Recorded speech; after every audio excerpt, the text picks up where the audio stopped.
Quiero comenzar de la siguiente manera. ¿Te ha pasado que, imagínate por un momento, que tienes el privilegio de ser promovido o promovida a una posición que siempre soñaste, ya sea en tu trabajo o a la pega que siempre quisiste tener?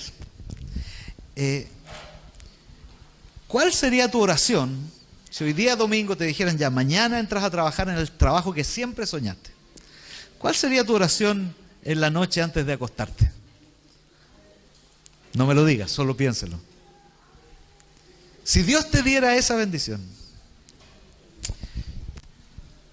dame la siguiente. Si supongamos que estamos en marzo y Dios te dio el privilegio de entrar a la carrera que siempre quisiste, que te sacaste 800 puntos, 800.000 puntos, y llegaste a estudiar, no sé, medicina nuclear, no sé. Y que era la carrera que siempre quisiste. ¿Cuál sería tu oración el domingo en la noche antes de tu primer lunes de clase? Dame la siguiente. Si fueras papá y te has esforzado por criar a tus hijas, a tus hijos, como todos los papás que queremos a nuestros hijos hacemos. Si has trasnochado, has pasado noches enteras en vela porque el hijo o la hija están enfermos. Si has pagado colegio, universidad, instituto, preuniversitario. Si has cambiado pañales. Toda una vida. Y supongamos que es el viernes en la noche del sábado en que tu hijo o tu hija se casan. ¿Cuál sería tu oración por ellos esa noche, antes de que dejen el hogar y se vayan con el otro o la otra? ¿Cuál sería tu oración? ¿Cuál sería tu oración? ¿Qué pedirías a Dios cuando tienes lo que siempre anhelaste? ¿Le pedirías sabiduría? ¿Le pedirías fuerzas? ¿Le pedirías inteligencia? ¿Le pedirías recursos?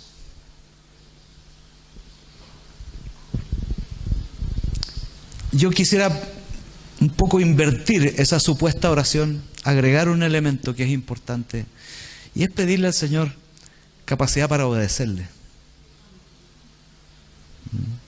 para escuchar su voz y obedecerle. Porque como dicen los pentecostales, en la obediencia está la ganancia. Miren, hay varios. En la obediencia está la ganancia. Y ¿saben qué? Ese es exactamente el secreto de una vida abundante. La obediencia. Pero ¿cómo voy a obedecer cuando lo que tengo que hacer me puede perjudicar? ¿Cómo voy a obedecer cuando puede que por lo que haga la gente me apunte con el dedo? El título de mi mensaje de hoy es precisamente esto. ¿Por qué es verdad de que en la obediencia está la ganancia? Les voy a pedir que oremos, por favor. Inclinen su rostro ahí donde está. Padre, gracias por lo que vamos a hacer con nuestro retiro de familia, Señor, en Punta de Tralca, por esos 100 días que faltan. Yo te pido que tú nos ayudes y que levantes expectativas en nosotros para hacer aquello que va a bendecirnos. También te doy gracias por nuestros jóvenes, Señor, que vienen del retiro de La Serena, y te pido que ellos también sean formados en esto que vamos a compartir. Y te pido, Espíritu de Dios, de que tú me ayudes a hablar tu palabra y que esa palabra penetre hasta lo más profundo de nuestros corazones. Pon poder en lo que voy a compartir. En el nombre de Jesús. Amén. ¿Por qué en la obediencia está la ganancia? Aquí vamos a tener 3 razones por qué en la obediencia está la ganancia. Porque, número 1, porque obedecer te da verdadera estabilidad en la vida. Primera de Crónicas 28:7 es David hablando con Dios. Al final de su ministerio, al final de su reinado, y él le preguntó, yo te voy a construir un templo, y Dios le dijo, ¿sabes qué? Tú no me vas a construir un templo porque tienes las manos manchadas con sangre, pero yo voy a levantar de tu simiente a un hijo, y él me construirá un templo. Y miren lo que dice en el versículo 7 del capítulo 28, Primera de Crónicas. Haré estable su reino para siempre. Miren lo que dice, si se mantiene firme en el cumplimiento de mis mandamientos y de mis normas, como lo hace hoy. Haré estable su gobierno para siempre si se mantiene firme ¿en qué? En cumplir sus mandamientos. En el fondo, obedecer lo que Dios dice. Dios promete estabilidad a todos aquellos que le obedecen. A veces tenemos que hacer algunas cosas que parecen un poco locas, un poco insensatas a los ojos del resto. Los jóvenes en el Comparte hicieron hartas cosas insensatas por obedecer al Señor. Ya les van a contar. Pero a veces tenemos que hacer cosas que parecen locas por obedecer a Dios.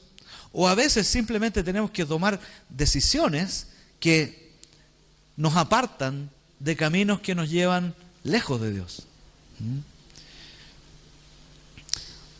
A veces Dios nos quiere bendecir, pero nosotros no tomamos esa bendición como un regalo de Dios. A veces tomar esa bendición uno piensa, ¿pero por qué?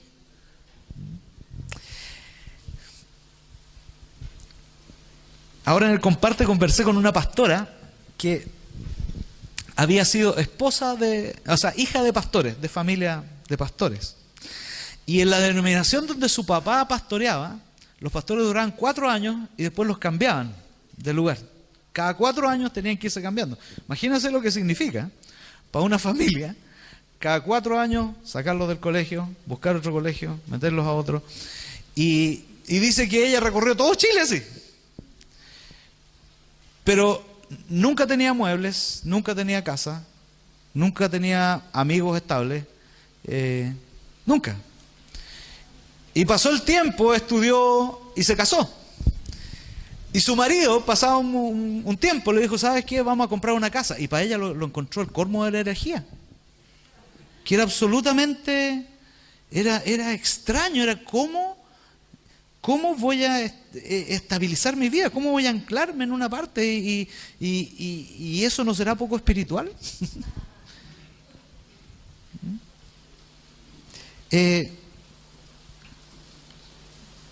Muchas veces nosotros pensamos que las cosas buenas que Dios tiene para los demás, las tiene para los demás, pero no para nosotros. Y a veces obedecer significa que yo reciba eso que Dios tiene para mí, aunque parezca algo desconocido o me lleve a una posición nueva en la que estoy.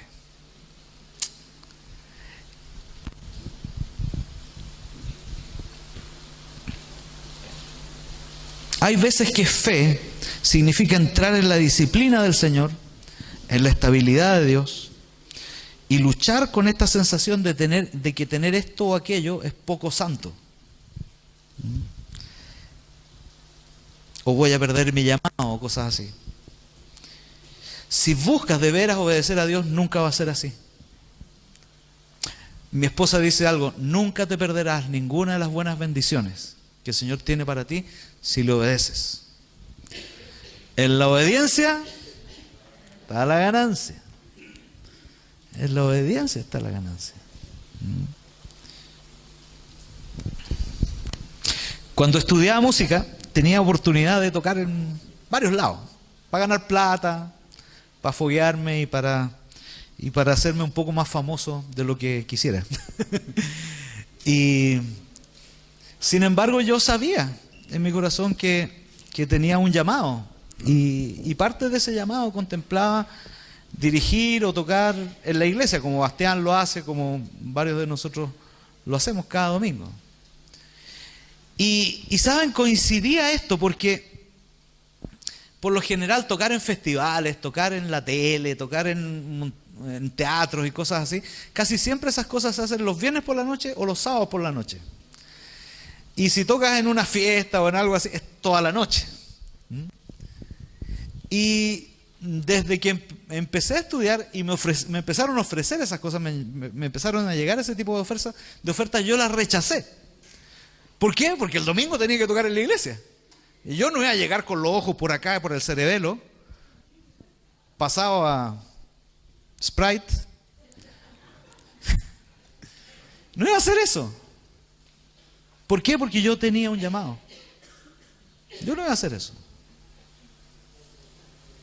Otros tienen ese llamado, de ir al mundo, impactar secularmente con la música. Yo no. Yo tengo un llamado aquí a la iglesia. Y no fueron 1 ni 2 años, fueron décadas haciendo esto. Y muchos me decían, compañeros míos me decían, pero oye, tú recibes oportunidades que ninguno de nosotros recibe y las rechazas.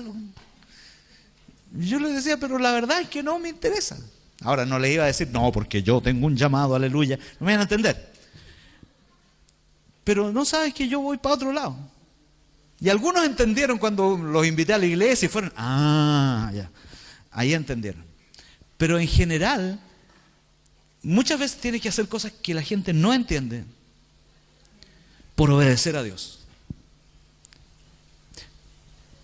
¿Ustedes creen que yo me arrepiento de no haber tomado esa oportunidad? Para nada. Para nada. Es más, yo creo que en el ministerio he viajado más, he conocido más que lo que yo podría hacer profesionalmente.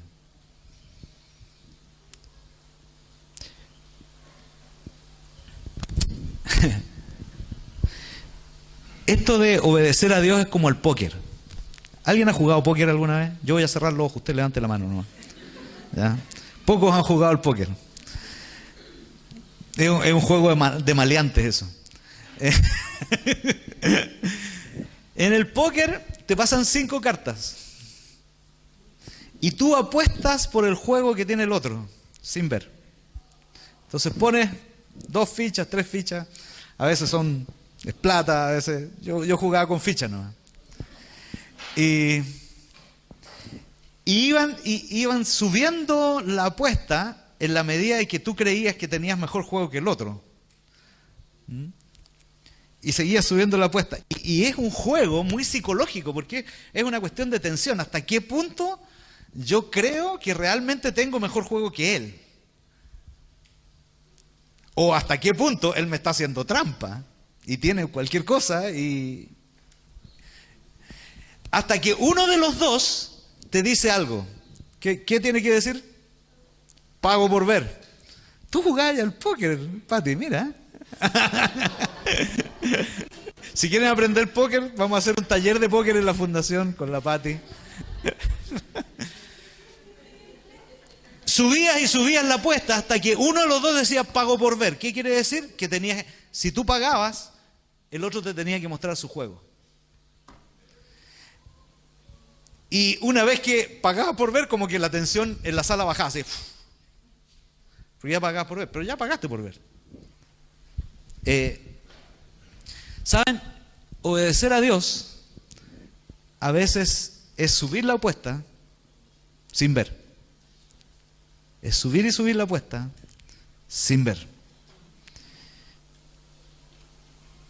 Entendiendo de que el Señor te dio el juego perfecto. Te dio los 4 ases. Y eso es lo que Él tiene para ti. Caminar con Dios muchas veces implica tomar decisiones sin tener toda la información que quisieras, sin pagar por ver. Caminar con Dios es una apuesta de fe, porque la fe es la certeza de lo que se espera y la convicción de lo que no se ve.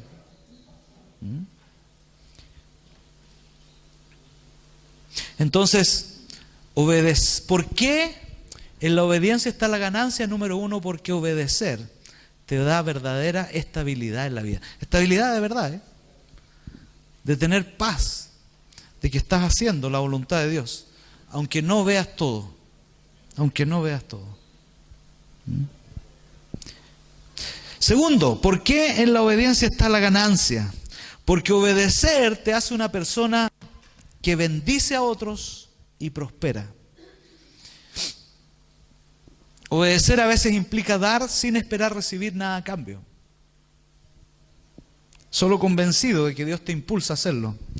Y aquí quiero que leamos Lucas capítulo 10, versículos 29 al 37, que es una historia muy conocida, y es la historia del buen samaritano. Vamos a leer. Dice, habla Jesús con un fariseo, y el fariseo le pregunta, por el contexto, ¿cuál es el principal mandamiento de la ley? Y el Señor dice, los mandamientos sabes: amarás a Dios con todo tu corazón, con toda tu alma, con toda tu mente y con todas tus fuerzas, y amarás a tu prójimo como a ti mismo. Y los fariseos, como eran fariseos, les gustaba así que les digan así la ley, bien, bien, bien así, bien, porque no querían hacerlo, entonces querían como buscar el resquicio, ¿ya? Eran como los abogados. En realidad la función de los fariseos en la sociedad israelita del tiempo de Jesús era la de un abogado, expertos en la ley, en los resquicios de la ley, en darle vuelta a la ley. Y dice que el fariseo, en el versículo 29, dice que él quería justificarse, así que le preguntó a Jesús, ¿y quién es mi prójimo? Pongan atención. ¿Y quién es mi prójimo? Basti, ¿me puedes pasar ese libro que está ahí? Gracias.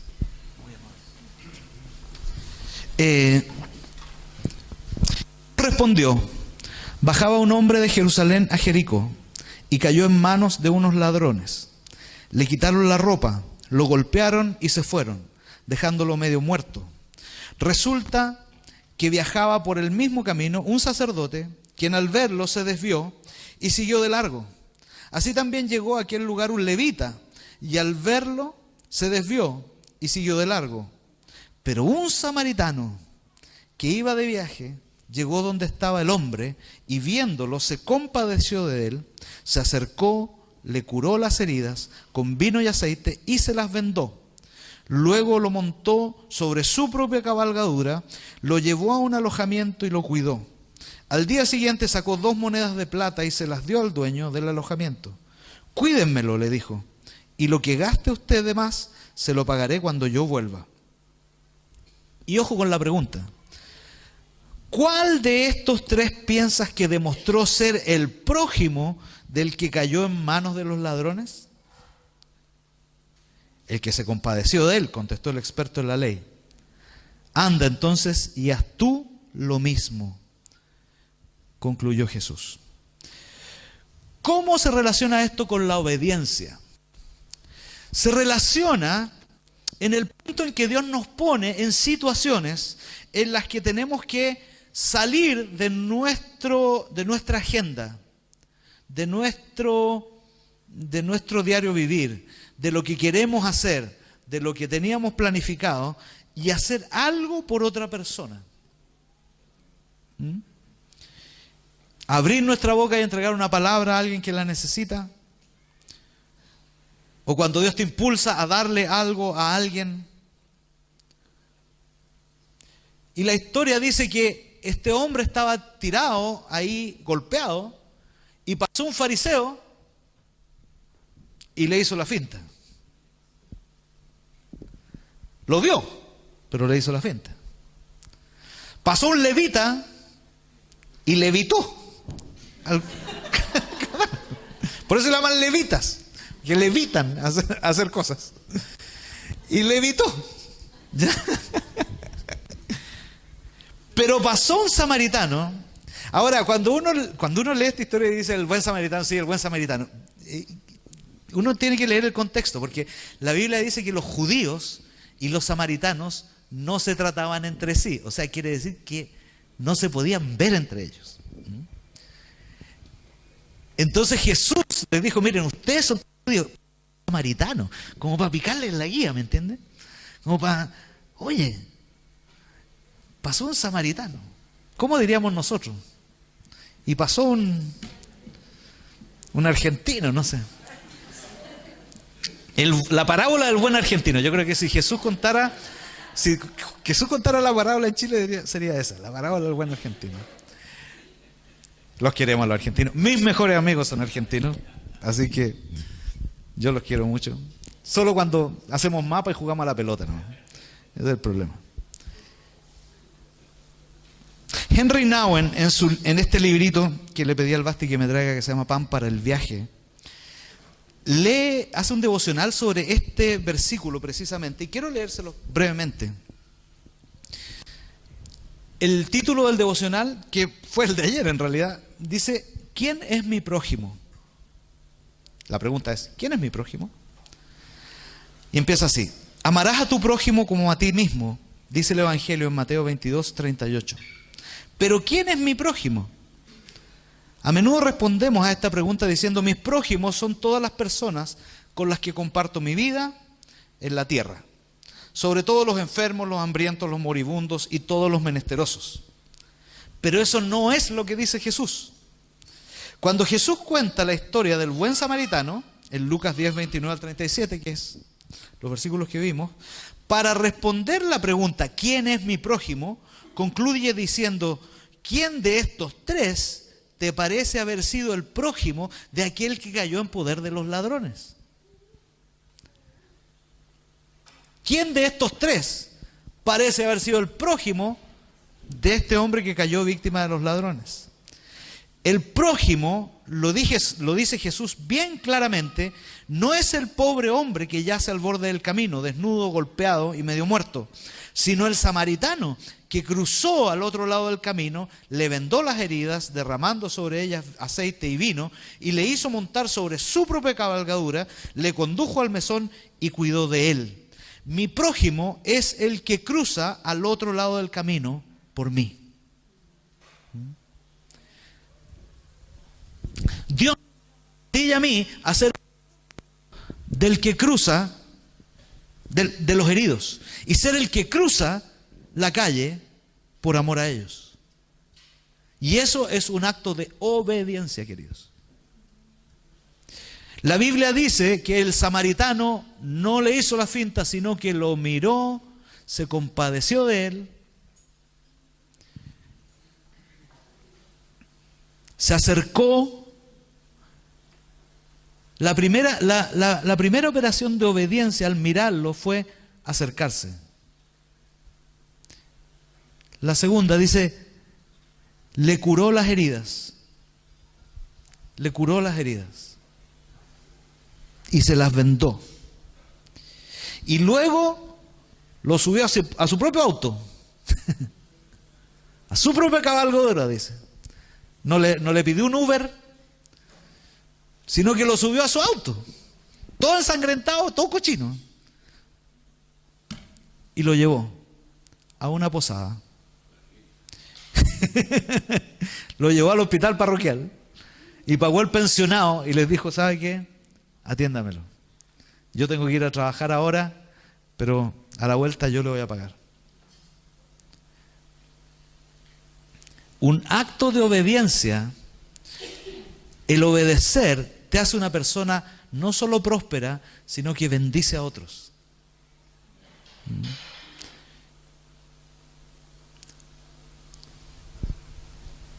Cuando tú obedeces y empiezas a ser generoso con lo que tienes, no con lo que no tienes, sino con lo que tienes. Dios no demanda cosas que no tienes, Dios demanda lo que tienes. De lo que tienes, cuando empiezas a ser generoso con tu tiempo, con tu energía, con tu dinero, con tus palabras, con tus abrazos, con tus cariños, ¿sabes qué? Empiezas a prosperar. Tú empiezas a prosperar. Y no necesariamente vas a tener un yate. Prosperar, a veces pensamos que eso es prosperar. ¿Sabes qué? Empiezas a tener otro concepto de lo que tienes. Empieza a hacerse realidad esto que cantábamos. Empiezas a reconocer que todo viene de Él y todo es para Él. Y eso te trae paz al corazón. Empiezan a pasar cosas por tus manos, recursos por tus manos que jamás te imaginarías. Jamás te imaginarías. Entonces, ¿por qué en la obediencia está la ganancia? Número 1, porque obedecer te da verdadera estabilidad. Número 2, porque obedecer te hace una persona que bendice a otros. Y número 3, ¿por qué en la obediencia está la ganancia? Porque obedecer te hace alguien apasionado por Dios.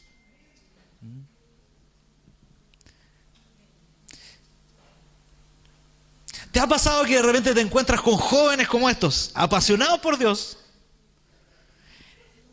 Y dices, esto ya no es para mí. Es que ya estoy vieja. Es que estoy ocupado. Es que tengo mucha pega. O hay un nuevo convertido, apasionado por Dios. Y saben que me abronca eso cuando los evangélicos lo dicen. Lo ven a un nuevo convertido, así apasionado por Dios. Está en el primer amor. Como diciendo, ya se le va a pasar y va a quedar igualito de fome que nosotros. Me carga cuando no lo diga, por favor, delante mío, ya. Porque aquí quiero decirles algo. Tradicionalmente los evangélicos creemos que el primer amor es como una cuestión que viene como el pololeo, así, como que la primera vez que saliste al cine y te tomó la mano, pero ya después de 30 años como, córrete viejo, ¿me entiendes? Piensan que así es con Dios. Y quiero que veamos ese versículo, lo examinemos detenidamente. Miren lo que dice Apocalipsis, ahí está. Apocalipsis 2 del 4 al 5 dice, esto es el Señor hablando a una de las 7 iglesias. Dice, sin embargo, tengo en tu contra que has abandonado tu primer amor.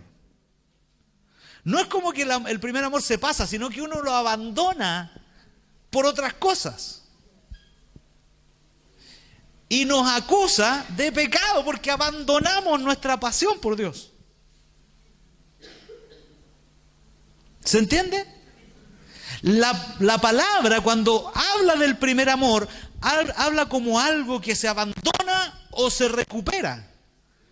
Pero no como algo que se pasa, así como que se pasa. Bueno, ya pasó la adrenalina y bueno. No.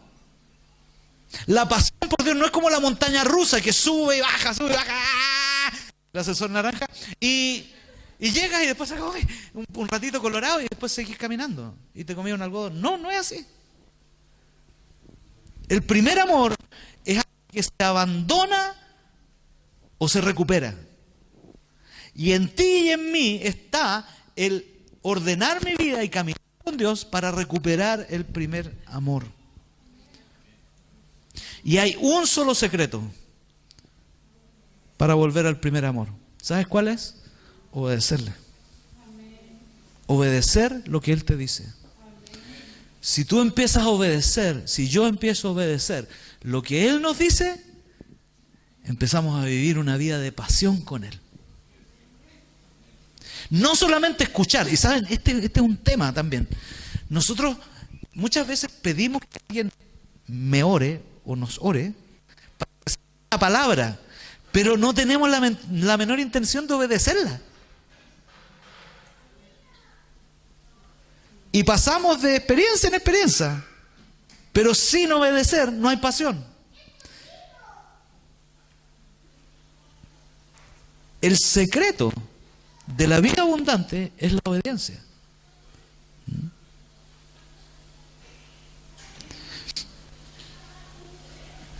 Muchas veces Dios te dice, espera. Estás pasando por pruebas, pero Dios te dice, espera, no te apures. No te apures. Te dice, quédate ahí. Espera. Y cuando tú empiezas a obedecer esa palabra, empieza a haber pasión. Porque Dios te llena con lo que Él te tiene que llenar en este tiempo. Cuando Dios te dice espera por alguna bendición, es porque o Dios te está preparando a ti, o Dios está preparando una situación. Siempre hay algo ocurriendo.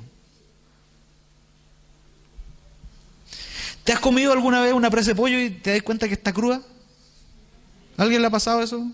No sé, fuiste como el domingo, fuiste a buscar pollo y se veía así como quemadito así por fuera y el olorcito, y le metiste el tenedor y adentro estaba rojo o rosado, algunos con sangre, sí.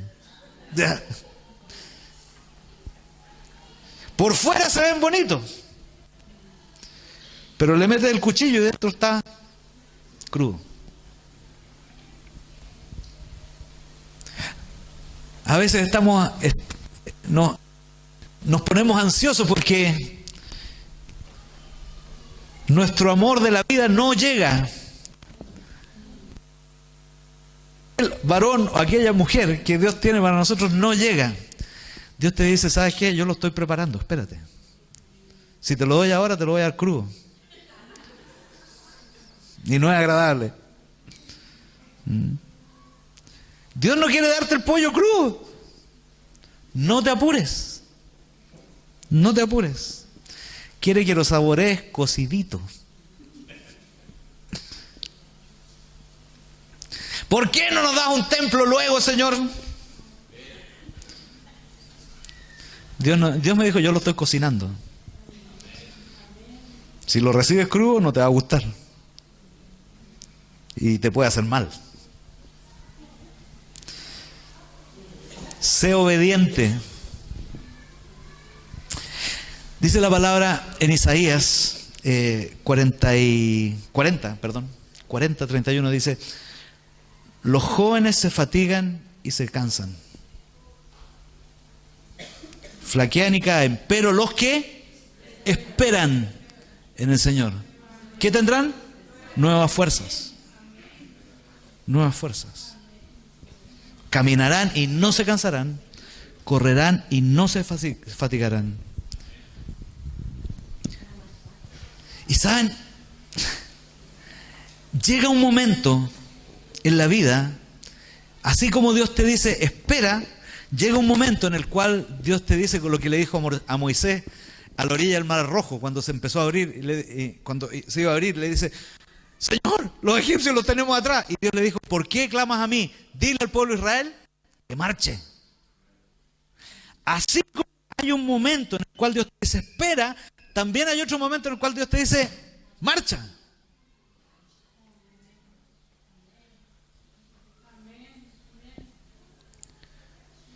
Lo importante no es si estamos esperando o estamos marchando. Lo importante es si estamos obedeciendo. Eso es lo importante. Eso es lo importante. ¿Cuál es el secreto de una vida apasionada por Dios? No es el soltero. No es no tener responsabilidades. Porque a veces piensan, no, es que él no tiene responsabilidad. Yo tengo 4 hijos, tengo un marido idiota. No. No consiste en eso. No consiste en no tener responsabilidades, no estar casado. Tener una vida apasionada por Dios es obedecerle a Él. Quizás estás en una encrucijada y te cuesta tomar una decisión. Si avanzar y no avanzas por temor. Dios te dice: obedéceme y verás mi gloria.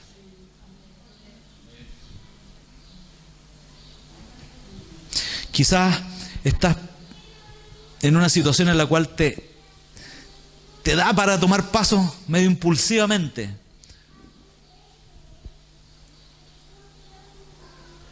De que si te quedas esperando se te va a pasar la oportunidad. ¿Sabes qué? Dios te dice: obedéceme y verás mi gloria.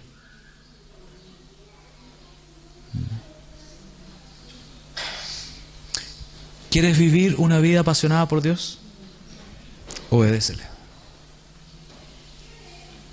Obedece lo que Él te diga.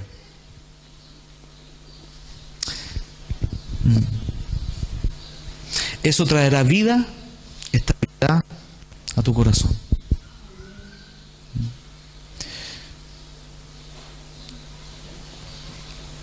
Amén, Andrea. Amén. Amén. Amén.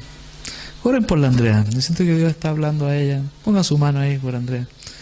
Eso. ¿Hay alguien que le está haciendo sentido esta palabra? Levante su mano ahí donde está. Mantén tu mano levantada, Gonzalo. Mantén tu mano levantada, Leo. ¿Alguien más le hace sentido esta palabra? ¿Le está haciendo sentido? ¿Sí? Ok. Mantengan su mano levantada. Eso. Y les voy a pedir a los que están al lado que pongan su mano sobre los que tienen su mano levantada, por favor. Levanta tu mano nomás. Eso. Hasta que alguien llegue y ore por ti. Y los bendigan. Siento que el Espíritu Santo está haciendo esto y no vamos a interrumpir.